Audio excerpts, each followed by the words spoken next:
Friday evening is a great time. Finally, you can put the papers aside and get a good night's rest. Leary put the papers aside, turned off the computer, and stretched. There was a difficult problem to solve. With whom to spend tonight? Go through the tried-and-true options or go hunting? Chief, am I done? Can I go? Or... Christy, the young 25-year-old luscious blonde, deliberately didn't finish her sentence, waiting for a reaction from Leary. Go home, Christy. I'm going straight home tonight. I need to get some sleep. It's been a hard week. He smiled softly and got up from the table, Leary. Christy, with a sad sigh, closed the door behind her.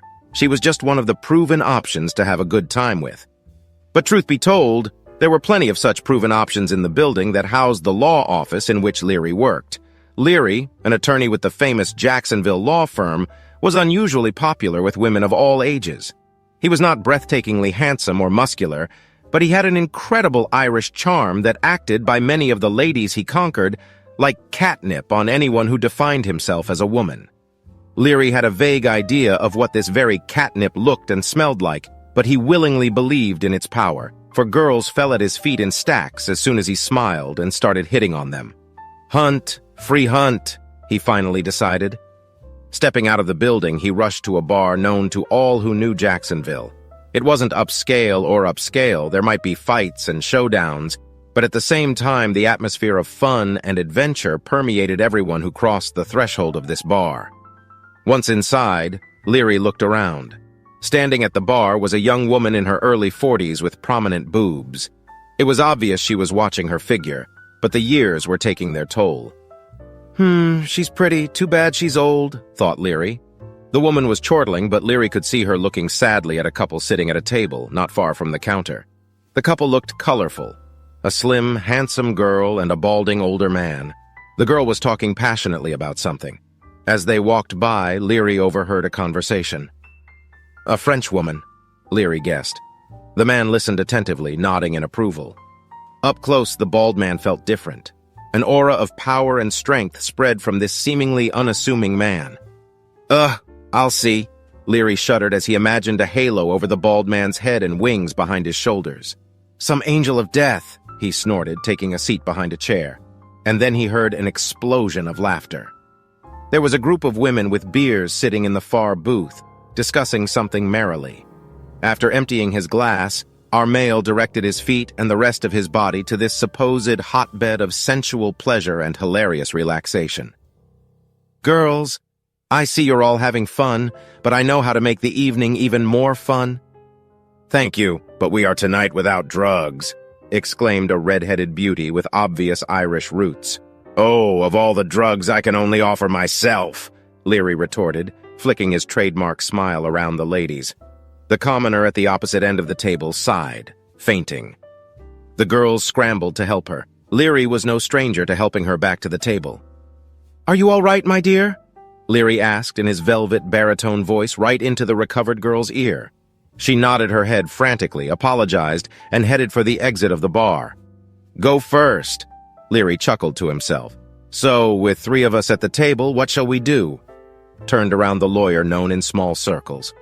Like what? Let's continue to celebrate, exclaimed the red-headed beastie, looking at her friend. She grimaced a little, but raised her glass. Beth, I'm gonna beat you anyway, she said stubbornly. Leary raised an eyebrow in surprise and looked at Beth. She laughed, explaining, We're celebrating the end of the quarter and my first place in insurance sales. Sarah, long the leader, is only in second place this time. It's all because the town ran out of players and we don't have any other teams, Sarah muttered acidly, as if that explained the loss of the lead. All I have to do is sell 10,000 worth of insurance and I'll beat you. And you'll do it before midnight? Well, snorted Beth. Let's not quarrel. I know much more fun things to do, whispered Leary conspiratorially, glancing around the side like a smuggler selling illegal whiskey during Prohibition. And what are they? Sarah inquired suspiciously and somewhat drunkenly. Let's go to the dance floor. The next hour, the trio dashingly spent on the dance floor.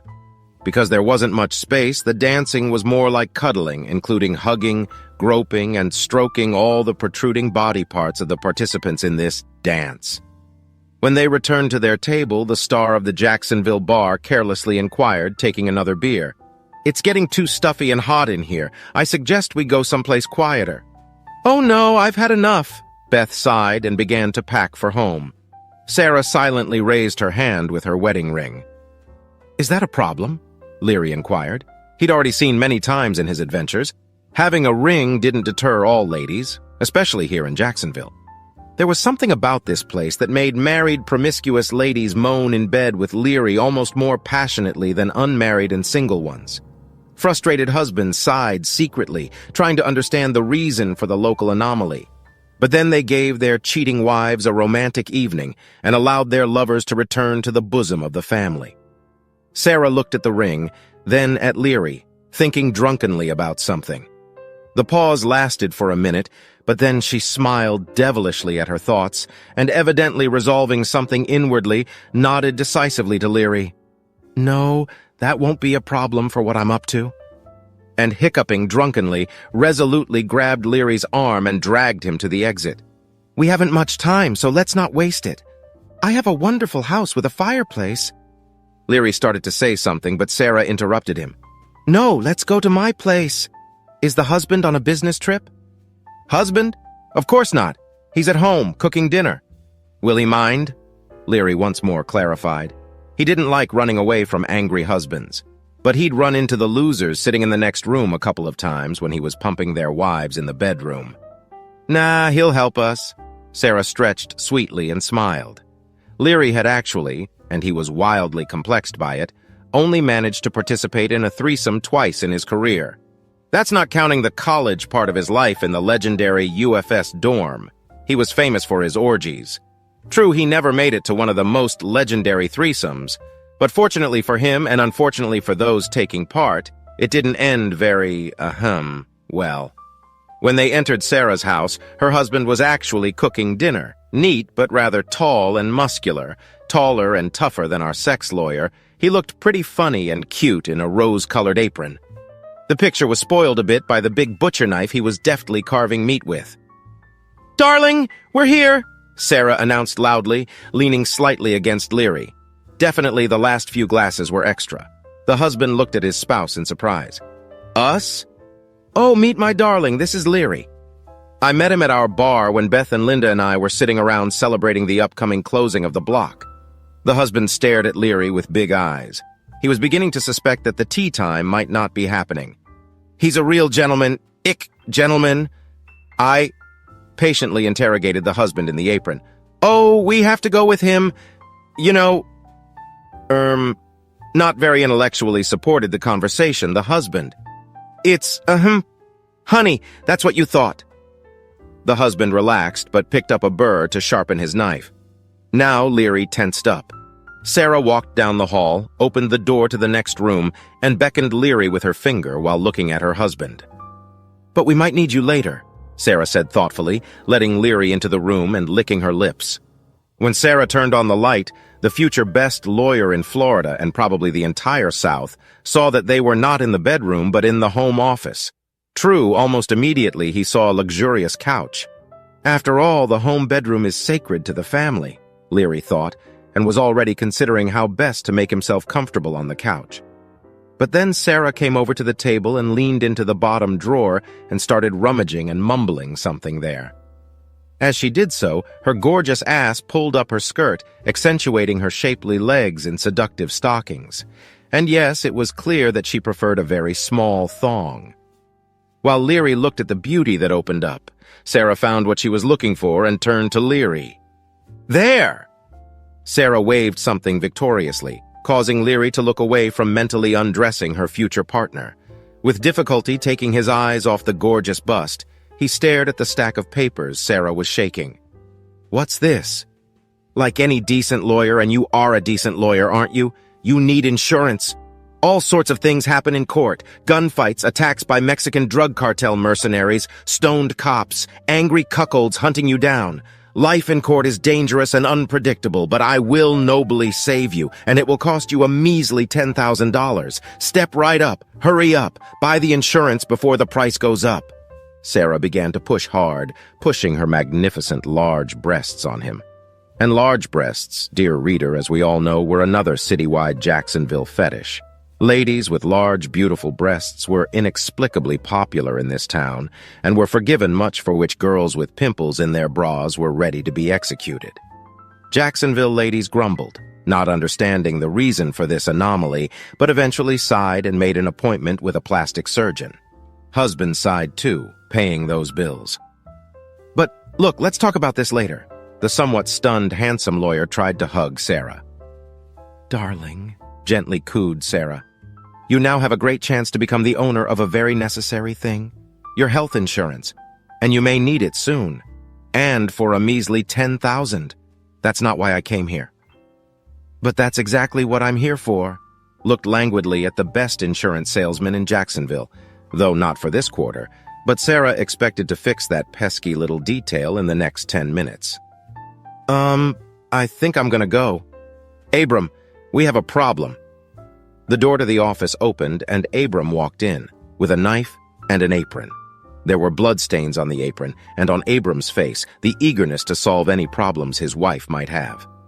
Leary swallowed frantically, looked around, and grabbed a statue from the table. "It's made of papier-mâché," said the husband of the best insurance salesman phlegmatically, testing the knife for sharpness. "Abram, can you imagine he doesn't understand his happiness?" Sarah promptly slipped to her husband. "It's obvious that this sale will make us all happier." Abram nodded his head, remembering how he too at first didn't understand his happiness when he decided to marry Sarah. But then he changed his mind. It was like yesterday. A quiet Ukrainian night in Zhytomyr, a hayloft, Sarah, her panties in her hands and her daddy's gun at her head. "It won't hurt." Abram reproduced his father-in-law's phrase almost exactly. "And mind you, at this point you won't have the insurance I offered you." "Oh, how it would help you now," Sarah exclaimed from behind her husband. "I won't give it away so easily." Leary's Irish blood boiled. Abram kept repeating his father-in-law's sentences from that night, almost word for word. "But you'll be locked up!" Leary exclaimed in horror. "The alligators haven't been fed for a long time, so no one will know." Abram was proud that this phrase was already his own. His father-in-law had never told him that, because of the absence of these very alligators in Zhytomyr. Leary was in a panic. It was a robbery. But on the other hand, he valued his life at more than that $10,000. So, after hesitating, he agreed. "I agree to sign." 10 minutes later, as he walked out of the jerk's house, Leary heard Sarah shouting victoriously into the phone. "Beth, I beat you again, suck it!" "Fuck it," Leary thought, and decided to quit seducing married ladies. This was Leary's most expensive date ever.